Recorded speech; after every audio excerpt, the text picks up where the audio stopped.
From a studio high above the clouds of the Okanagan Valley, this is the Cannabis Podcast.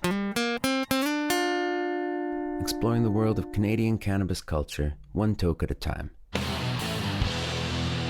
Now, here's your host and bud tender, Gary Johnston. And let me welcome you back to the Cannabis Podcast. Perhaps this is your very first time. Well, if it is, let me give you an especially warm welcome. For the next 45 minutes or so today, we're going to be talking about a plant I happen to have a particular passion for, and that would be cannabis. Now, maybe you have a similar interest, and that could be why you're here. Before we get too much further, let me remind you, this program is intended only for those 19 or older in your jurisdiction, and is intended purely for entertainment and perhaps educational purposes. You should always consume your cannabis responsibly. In episode 138, we have a conversation with Tyler Kibler, who is the new Director of Innovation for Canopy Growth in Canada. Very interesting conversation. Stand by for that. And part of that conversation will be an explanation of 7 Acres Burners, a new pre-roll that's hit the market. And the idea with this is you can sit back for a nice 15-minute smoke and enjoy every single minute of it. That's coming up on Cultivar Corner. Also, we're going to give you a link to the Marijuana Growing Cannabis Encyclopedia that I just got sent a link to, so I'll share that with you. I've been waiting for it. There have been more cannabinoids dropping into our cannabis market in Canada, and now Health Canada has decided it's time to put some limits on those. We've got that story from my friend David Wiley at theounce.ca. And here's something I've been hoping for. We've talked about stigma in relation to cannabis since the beginning of this podcast and since beginning of legalization. Still going on. One example was the exorbitant fees the cannabis stores had to pay for their business license. In the city of Kelowna, for example, they were paying $9,500. That's about to change too. All of that and more. Let me see. I've got my Bubble Kush root beer ready to satisfy my thirst. I've got a joint ready to satisfy my imagination. I think we're ready.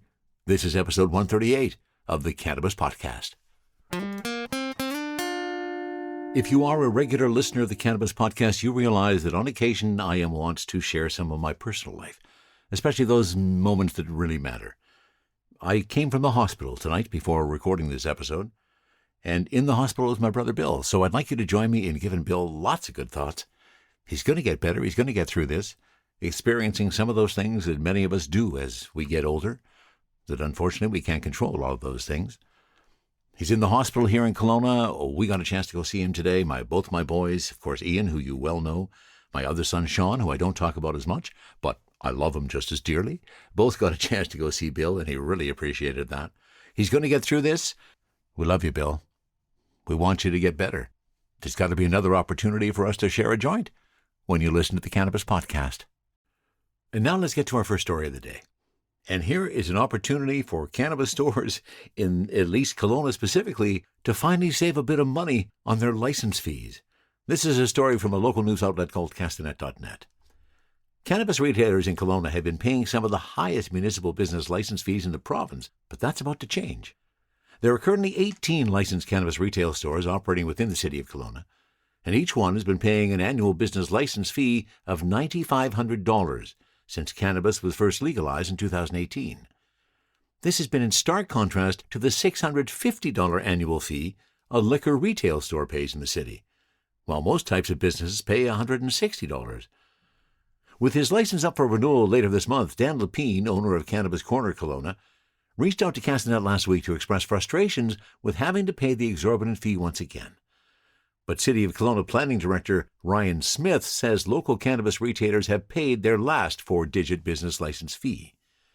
We're doing an update to the cannabis license bylaw, which is going to happen in January or February, but we're holding off on formal renewals of the $10,000 cannabis licenses. There's 18 until after we change the bylaw next year so that they'll pay the same fee as a retail liquor store, Smith said. We're not going to penalize people because we didn't get to it. We're going to hold off and not let them renew their licenses yet until we can charge them a lower fee. Many BC municipalities introduced very high cannabis business license fees back in 2018, when the drug was first legalized, to help recover costs associated with developing the new cannabis retail regime. We were into it for hundreds of thousands of dollars in staff time, Smith said. I think we were worried about more issues than actually occurred. The stores in town that are operating have been doing a good job, and we don't have the same concerns that we had at the beginning of the process. We don't need to have the same level of resource intensity put towards it. We originally were told by the provincial government that we were going to be reimbursed for our costs, but that never occurred. Most municipalities have already reduced their once high cannabis business license fees. While Vancouver cannabis retailers were paying more than $30,000 for a business license 5 years ago, a license there now costs $5,000. Last year, Kamloops Council slashed their fee from $5,000 to $196, while Vernon has brought its cannabis licensing fees in line with its liquor stores, ranging from $115 to $800 per year based on size. And just last month, Nelson cut its cannabis business license fee from $2,500 to just $250. Kelowna's fee reduction is a long time coming, Smith told Castanet back in 2002, that the city was looking to reduce their fees. At the time, he said the city was pretty close to recovering the $300,000 to $400,000 cost of implementing the new cannabis retail regime. This is one of the areas of stigma that really bugs me, because clearly there were not the problems that they thought there were going to be. That's why they were charging the exorbitant fees, let's be honest. They were charging them the exorbitant fees because they thought they were going to be nasty businesses and turn the areas of town into nasty areas of town. That just didn't happen. And I'm glad to finally see that they're seeing the light at the end of that tunnel. And people who own the cannabis stores can finally save some money on their licensing. And now let me introduce you to Tyler Kibler. Tyler, in his LinkedIn profile, says innovator, farmer, and free thinker. Well, Tyler also just recently got a promotion. He works at Canopy Growth, and he is their new Director of Innovation. Tyler and I had a chance to have a conversation the other day. Great conversation about some innovations happening in the Canadian cannabis market, one of which includes the 7 Acres Burner, a new special kind of pre-roll that is a very interesting smoke. We started our conversation when I asked Tyler to tell me how his cannabis journey began. Why don't we start, Tyler, with your cannabis history? How did you come to this wonderful plant? That's a great story and background, I guess. Like I've always, been interested in the plant ever since I was a young adolescent, kind of, doing the fun things we shouldn't be doing. And then closer into college, it just kind of dawned on me. I had a few friends that I met that were growing cannabis and kind of, making more of a business of it, I guess, at that time when I moved to a big city. And shortly after college, I had met my lovely wife, and her goal was to get a job right out of university in the cannabis space, which, unbeknownst to me, was becoming legal at that point in time. I wasn't really paying attention to that part of the world.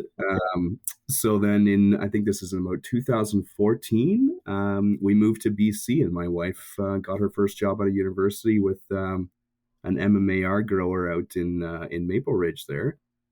And I ended up designing a couple products for them, a plant transporter that one of the big LPs somehow saw on a deck somewhere. And my wife was actually working for them at the time, and they asked her if she knew anything about this just randomly. And she said, yeah, my husband actually designed that thing. He owns the rights to it.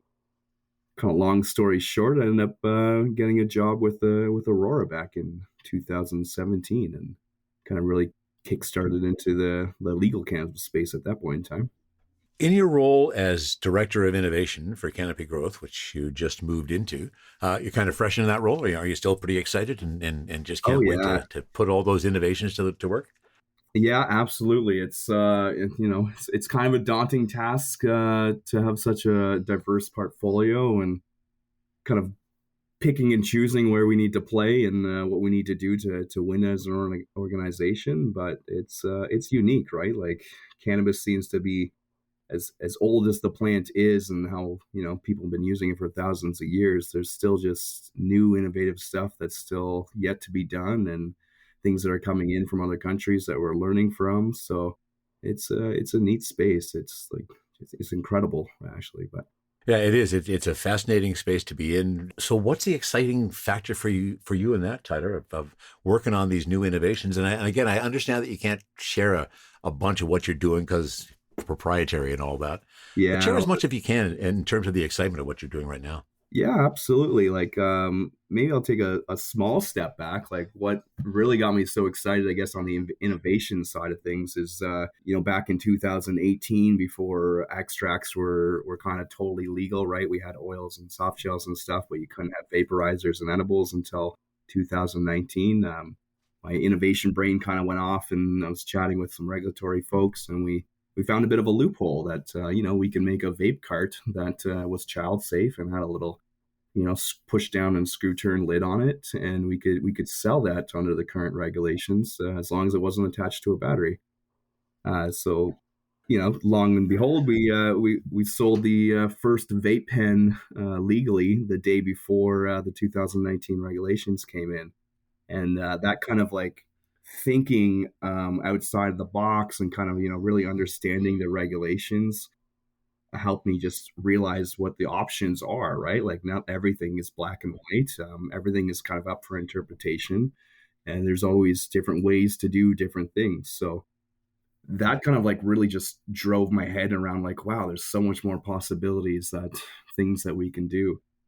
So now I've really worked hard to find different partners because that's one of the big things, right? Like I can't come up with all the cool ideas by myself, so I have to find other people that also have cool ideas and either maybe need some help getting that to the market or just have, contract manufacturers that have a cool piece of technology that they live and breathe and are very good at what they do, and they need someone to, take that product and market it and put it onto the market. So that was one of our unique ones that I like this year. We came out with the 7 Acres smooth burners. It's a very interesting pre-roll. Like the pre-roll hasn't really changed in many, many years, right? It's always kind of a cone. People roll their own and stuff, of course. Me, myself, I couldn't roll a joint if my life depended on it. I was never a joint roller. I was always kind of a bong person myself. And And many people were absolutely tired. That's a lot of people's world. The joints never came into it. So yeah, on the burners, I'm yeah, yeah. going to pause you No, there because I'm going to take a little of a step back. And in fact, what I found really interesting, in fact, I was describing this to my family over dinner tonight. When I described it as being, roughly 5 to 6 inches long and, about a quarter inch, eighth inch around and half of it's filter and half of it's weed. And my wife said, that must burn really fast. And I said, well, interesting you say that because the whole point is it burns slowly. And I can attest, after having you teach me the proper way to light it, yes. it burned solidly and was a beautiful smoke for 15 minutes. You did Oh, marvelously. Can you explain a little bit about how that's achieved? yeah, absolutely. So I can't take all the glory of this, but we found a CMO partner of ours that has this kind of technology and the patent around to make this type of a pre-roll. So of course, like the pre-rolls are pretty standard. Everyone just puts weed into their rolling paper and they either roll it up or you stuff a cone. Um, so nothing's really ever changed, right? You light the end of it and you smoke travels all the way through the weed and you keep burning it until it's gone. What's unique about this burner, this technology, is they put a hole down the center of the pre-roll and they've structured it and they kind of like create the technology so that it forms itself nice and dense, and after it's manufactured it keeps that hole down the center of the pre-roll all the way to the filter, of course. And what that does is allows the smoke to travel down the center hole unobstructed instead of traveling through the biomass or through your cannabis, which is traditionally how a pre-roll works, right? You smoke it, the smoke comes through the weed. By the time you get halfway through the joint, the weed's kind of dilapidated. There's no real terpenes left. You've kind of already pre-burnt them off really before you get to it as you're actually smoking it. Where in this fashion, the smoke traveling down the center hole, kind of like a chimney, doesn't do that, right? So the weed tastes the same all the way through the smoking experience. And I know the filters look kind of funny because it does look odd. 40% of it's a filter, and 60% of it's weed. It's very long. People ask a lot of questions of why is the filter so long? This is so weird. We find that just like all new technology, it takes a little bit for people to get used to and get comfortable with and familiar with. But it's purposeful. The filter's so long because it also helps cool down the smoke as it brings it to you. So we find that it gives you a very pleasant experience. It's not too hot, not too cold. You can't take great big drags off of it, like, you could maybe on a big blunt or something. But again, that's purposeful so that each toke is just like the last one, basically, right? Um, Yeah, yeah, very innovative. I truly enjoyed the experience. I'm curious, Tyler, the discussions that led up to the development of the burner. Like, what was the initial discussion that you were first involved in, and what was the initial idea that somebody had that you brought to fruition? yeah, like just like any other, I don't know, cannabis smoker, right? Some folks reached out to us actually via LinkedIn, because LinkedIn's one of the the more famous cannabis friendly social media platforms for cannabis people to connect. So so they reached out to us on LinkedIn and said, "Hey, we have this real cool thing we need you to see and try out. It's, the newest and greatest pre roll." And of course, you're a little bit skeptical, right? Like, I'm just like, how much cooler can a pre roll get, right? Like, pre roll's a pre roll, like, yeah. So, Yeah, yeah, that's true. we met up with these folks. They're actually also based out here in Alberta, and then they kind of we have dinner, and they're talking about how cool this thing is and how it's like nothing like we've ever seen, and how nice it's going to burn, and how each size, like even if it's the small ones like you had, that are 0.7s, kind of small and nimble like a cigarette, all the way to like great big blunts that the exact same technology is kind of staggered in the sizes, so it still burns just as nice, just as smooth, just as consistently, which is like hard to believe, right? Like you're usually like, well, the bigger you get, the harder it is, and the kind of worse the experience is generally. And by the time you get the end, the more like gummy and resin it is, and all that fun stuff. Um, so yeah, they kind of put on a nice little show for us, and then finally we're like, okay, well, let's see these things, right? So then we kind of go back to an Airbnb, and there was beautiful display. They had all different kinds of sizes that you could imagine. That you would see a traditional pre-roll in, right? All the way up to Canagars, they're nice old leaf wrapped and just real cool looking stuff. And then, it was time for the show to go on. So we started lighting them up and trying them out. And sure enough, there's about six of us, smoking all these different various sizes, some that are infused with hash and keef and diamonds, and some are rolled in blunt paper and stuff like that. But it was what I found was super interesting about the whole ordeal is we were probably smoking these things and passing them around and talking to each other for about 2 hours. And during the entire 2 hours that we were there, not one of us coughed. And it was the weirdest thing. Like usually someone's coughing in a smoke circle, right? And I was just like, why is no one coughing here? And why, like, we're all feeling very pleasant at the moment, right? Like we've been doing this for a while, but it just kind of struck me as odd. I was like, you know what? I think they got something here. Like this is different, and it's a nice and enjoyable experience. Different doesn't always mean it's the best and the greatest thing. Like there's still a lot of education that needs to be done. If you can imagine one pre-roll out of 400 on the shelf, and it's the one that's quite a bit different, takes a little bit of finesse to light, and so it's still a learning curve in terms of the educational piece and kind of getting people bought into the whole, story. But yeah, I was just, kind of blown away. I was like, you know what? These guys weren't bullshitting me. They were like, yeah, this is new and innovative pre-roll. Like never thought of, I could even picture it in my own head, right? Yeah, But yeah, it's very cool technology. I quite enjoyed the smoke. Any other innovations in the pocket that you're working on now that you're pretty excited about?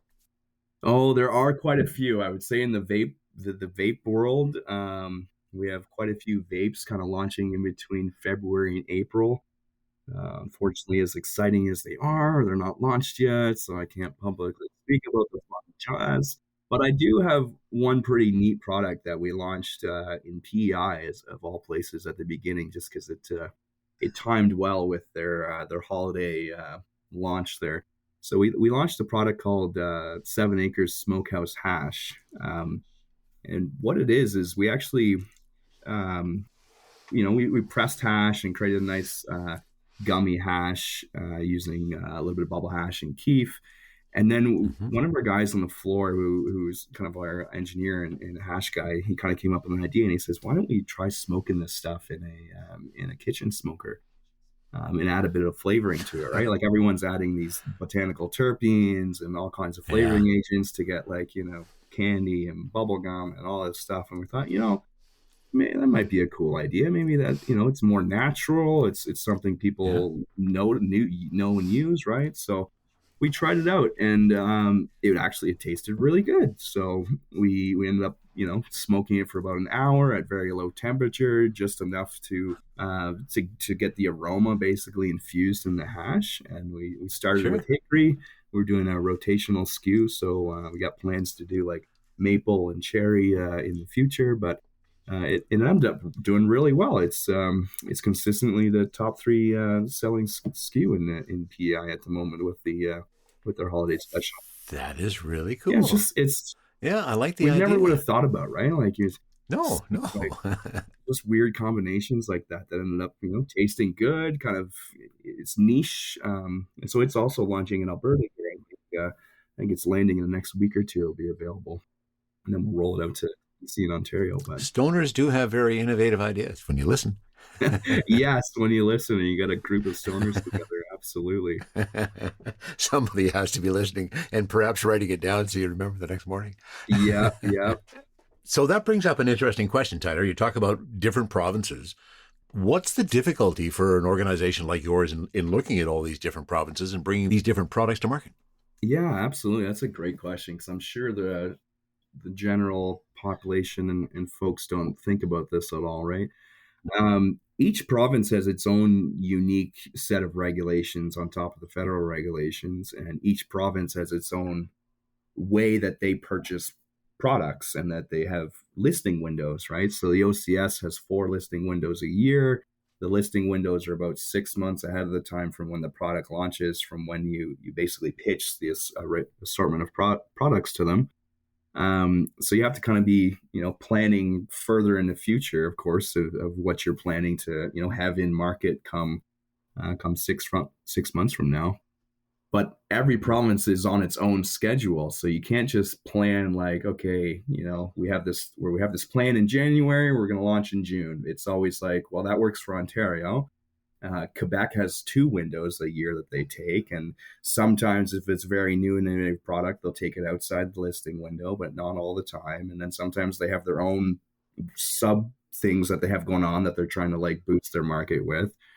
And then there's places like BC. BC is probably one of the easier provinces to work with because they have kind of an open window, and they'll accept pitches every 2 to 3 weeks, basically.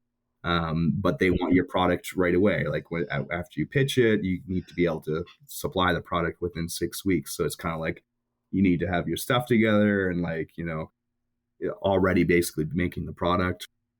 Alberta is kind of similar to Ontario. They have multiple pitches per year. They broke theirs up into categories. So there's only I think there's about 4 all category pitches, and then there's 3 pitches basically after that's subcategories. So like vapes and extracts at one point in time, and then edibles and beverages and stuff like that. So Alberta's also a little bit more flexible.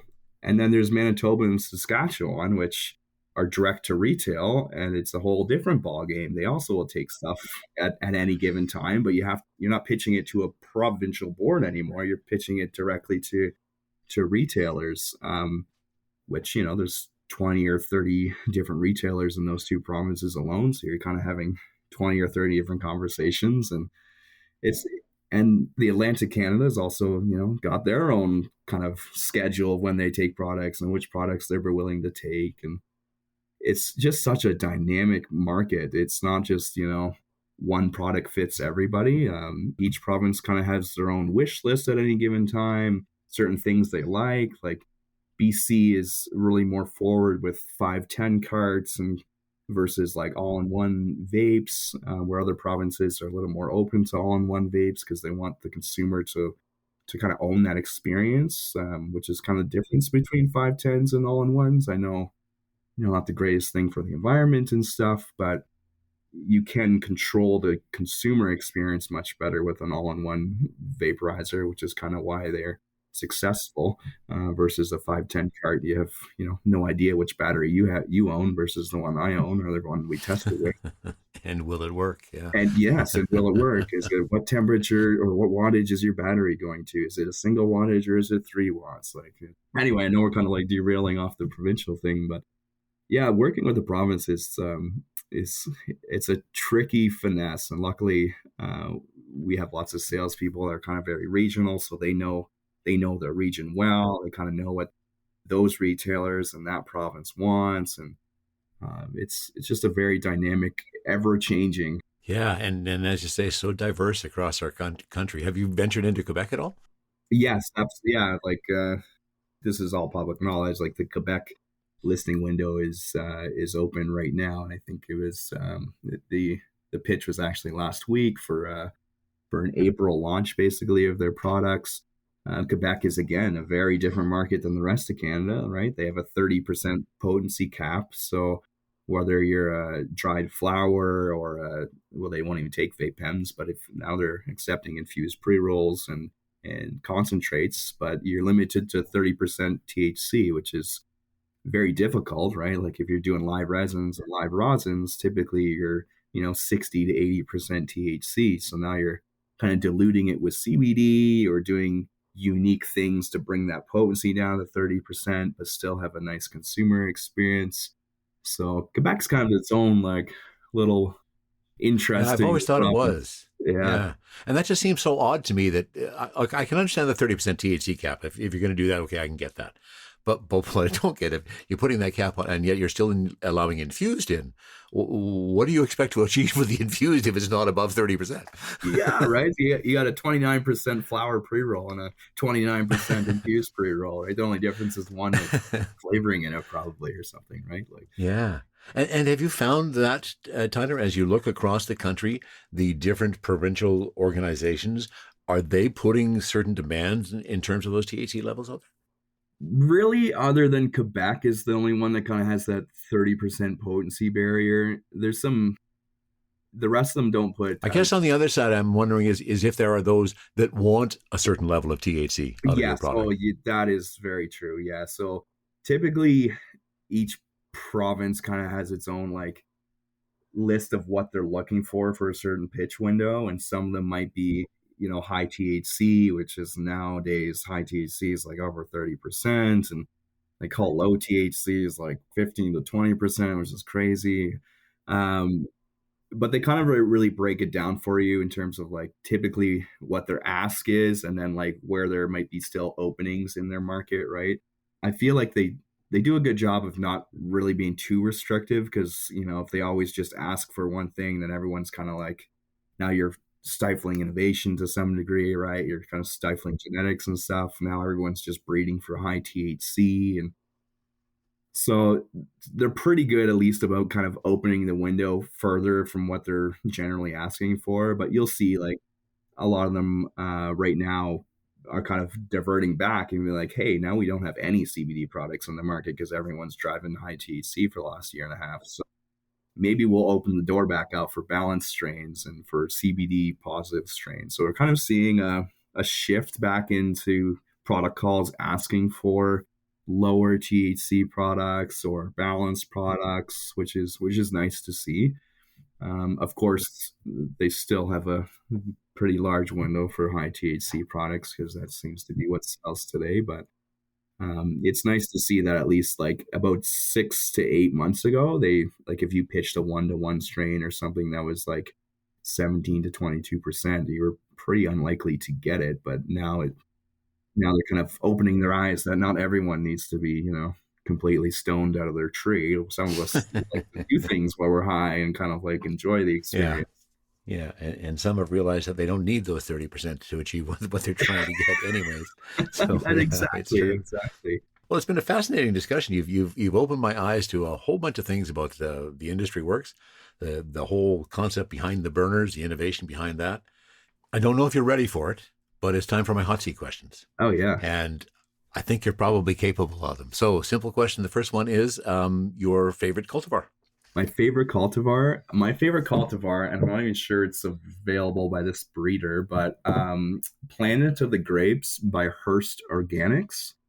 You used to be able to get it through the one of the medical folks that are out in Saskatchewan there. I think they recently sold their stuff to Mendo, but it was a 16% THC strain with 4.5% terps, and it just tasted like a bag of grapes. Like you open the bag and you just got hit in the face with grape. And it was just a very nice, lovely smoke. You weren't too high, but it tasted just beautiful.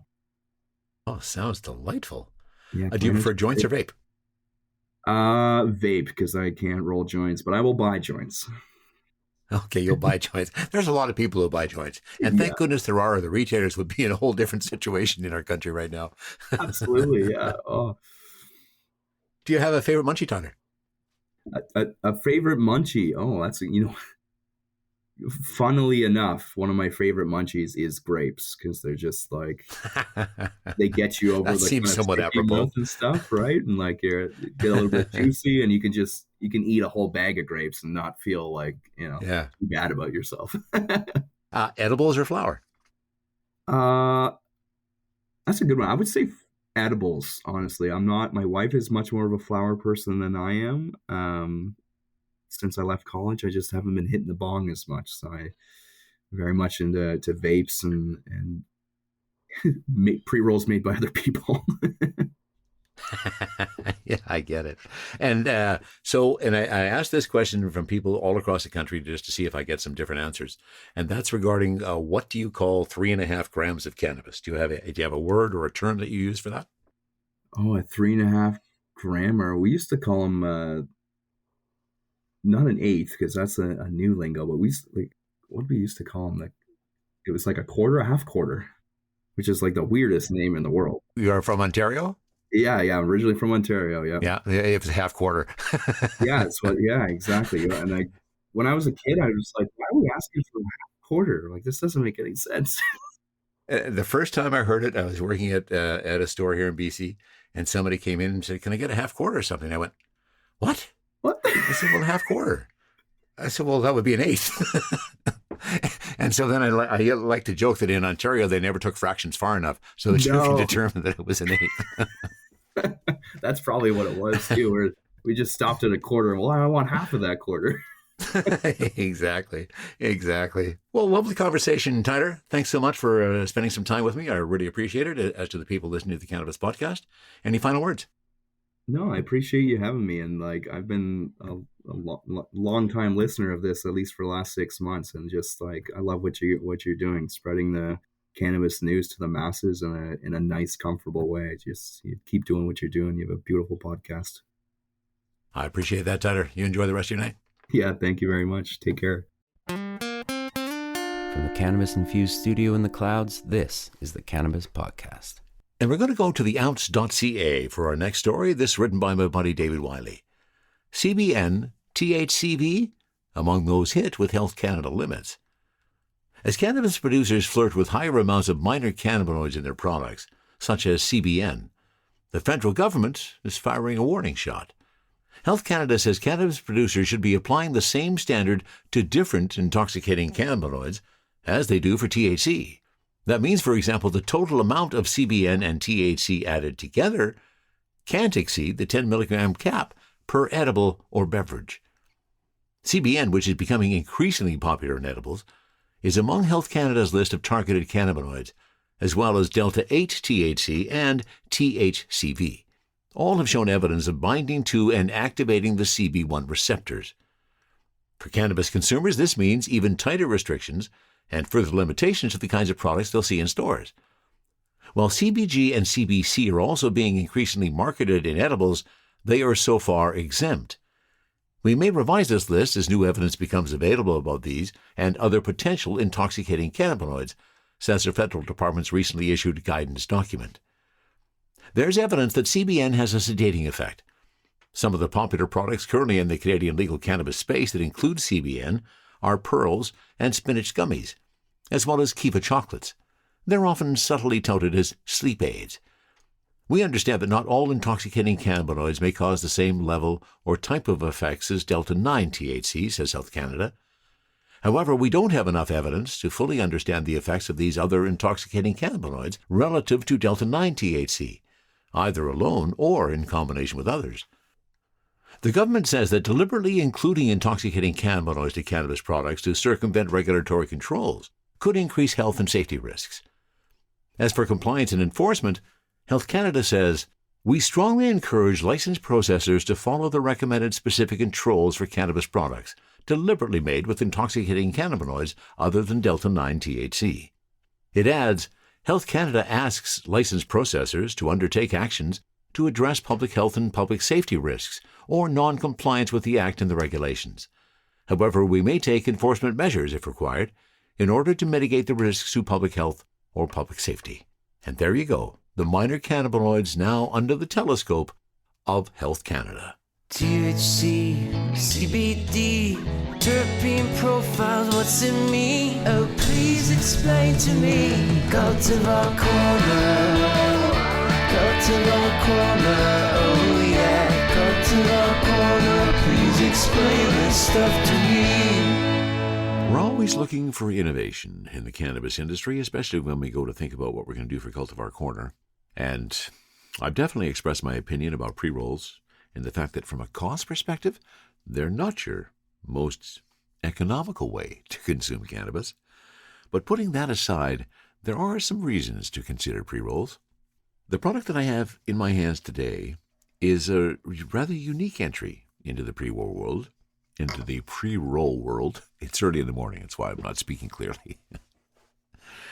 I got my hands on one of these from 7 Acres, and this is what they're calling the burners. The package comes with 3.7 gram pre-rolled cannabis joints. And let's talk about this pre-rolled cannabis joint, because it looks like nothing that I've seen before. In terms of the format, the filter seems to be as long as the piece that has the weed in it. I got a piece that's probably about 4 or 5 inches long. Really, really nicely tight. It's very thin. The idea behind the burner is they claim that this is going to burn smoothly and completely for 15 minutes. So, I don't know if you've ever smoked a cigar. Back in the day when I used to smoke tobacco, there was the occasional time I'd pull out a cigar and just kind of sit back and enjoy the smoke for a few minutes. Well, the burner from 7 Acres is giving us cannabis users an opportunity to do the same thing, because that's the point. It's supposed to last for a 15-minute burn. Now, as I often do in Cultivar Corner reviews, I see where I can find the information, and I had a lot of trouble finding information about the 7 Acres burners. On the 7 Acres site itself, all I could find that even mentioned burners was a video that shows me how to light the burner. Now, did I need instructions on how to light a joint? After 50 years of cannabis consumption, one would think not, but apparently innovation is coming to the market, and as part of this innovation, again, you look at this thing and you think, there's no way that's going to last for 15 minutes. How you light it is very, very important. And what we have to do is we have to light it off to the side with a flame on it until we get a good red cherry in the end. So that's where we're going to go. Now, let me give you some of the details. Now, I will also say, I don't have a lot of details. I couldn't find a lot of details on the web through a search of Google and all various other forms. So most of the information is going to come from the little tube that I have in my hand. So 7 Acres burners, it's an indica. Perhaps not a good idea to do first thing in the morning, but that's never stopped me before. And what do I have? I have THC of 26.9 and terps 2.16. It is alien rock candy is the strain, and the lineage of that is sour duple and Tahoe alien. Flavors are fruit, citrus, and sage, and the drying method was hang-dried, which is always a good thing. So there's 3.7 grams in the tube that you get. The burner, so let's give it a try. So the instructions for lighting it, got to hold a flame on the end, off to the side, and keep that flame on the end until we see a nice red glow. So I'm doing what I'm supposed to be doing my proper methodology. Oh, and it looks like I got a nice red glow there now. Wow, that really burns. I'm amazed at how well that burns on the end. And there it is, nice red glow. And now a nice, smooth smoke. That's the beauty of it.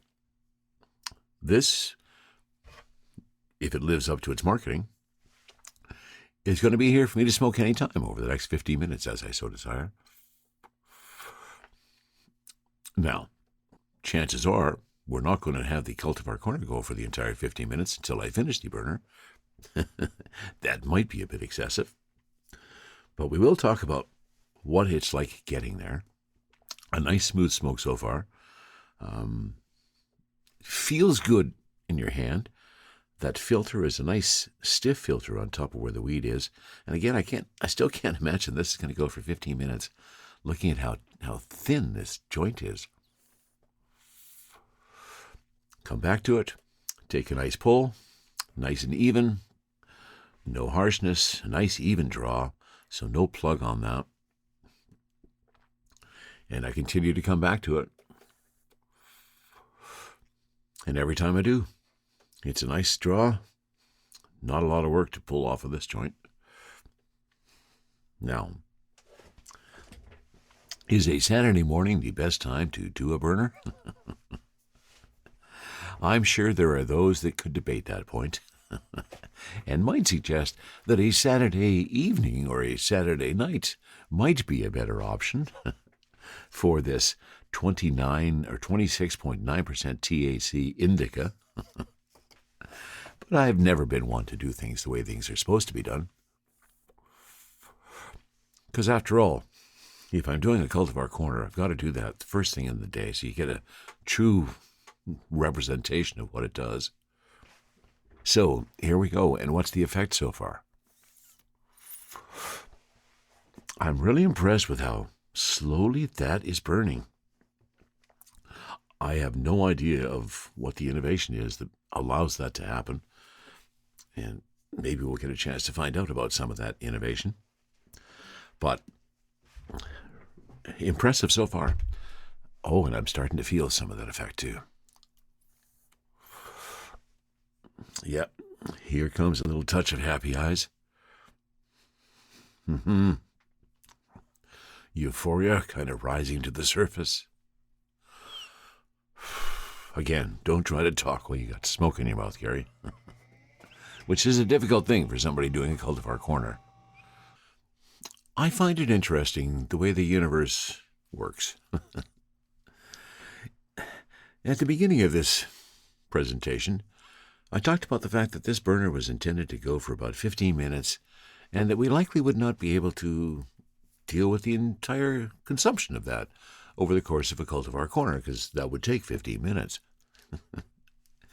Well, the furnace in the studio at Cannabis Podcast decided to play its part in this journey, and it turned on, and I continued to smoke it.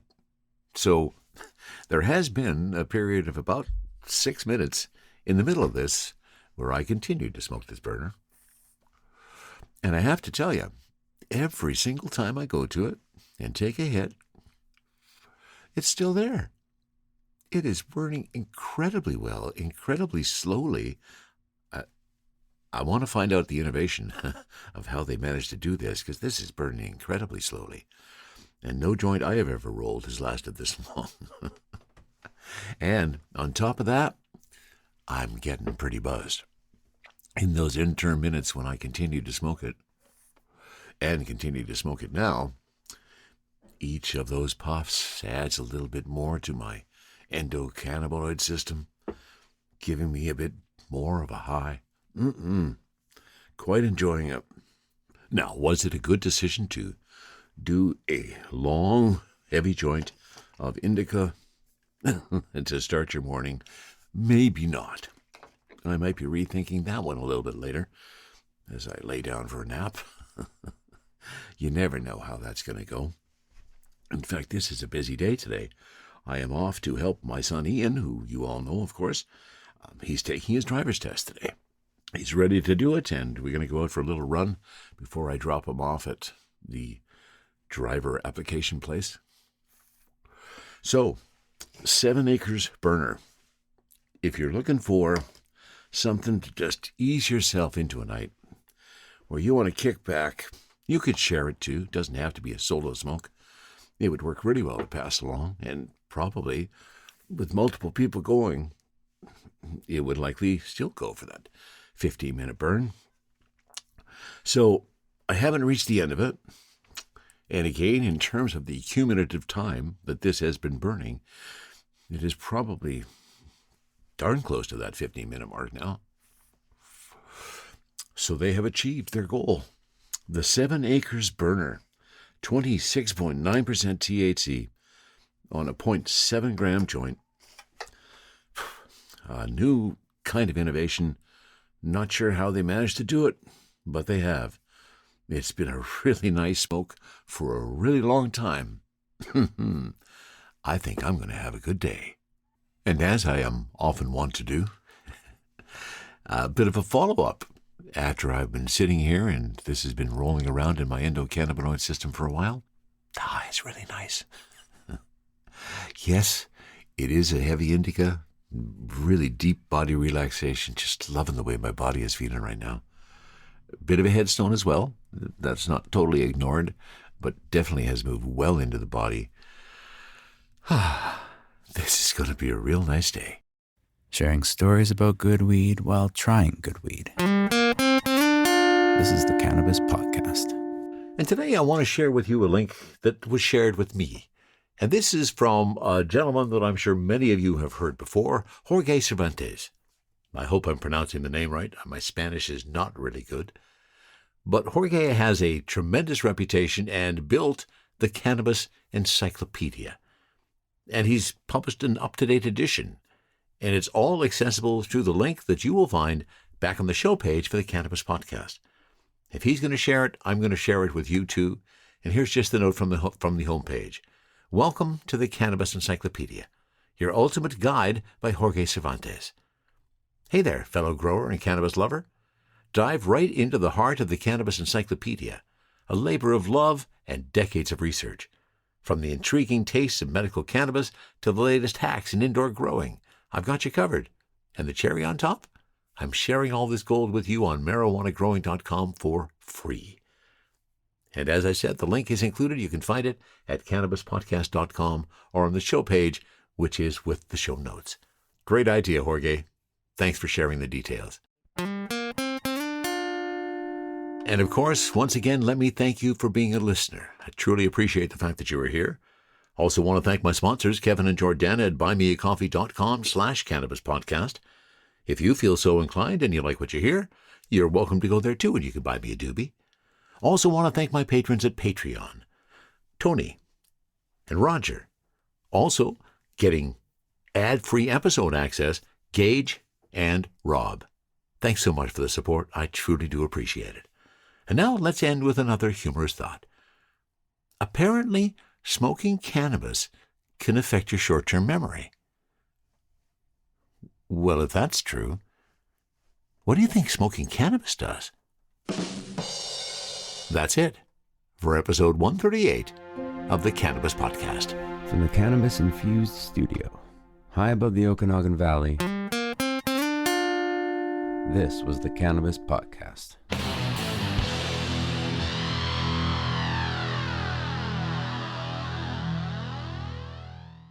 Thanks for listening to today's show. To check out more great cannabis podcasts, go to podconnects.com. Here's a preview of one of our other shows. Hey there, this is Cheryl Murray Powell Esquire, and I'm the host of the Terps in the City podcast. I'm a cannabis agricultural dietary supplement and trade attorney.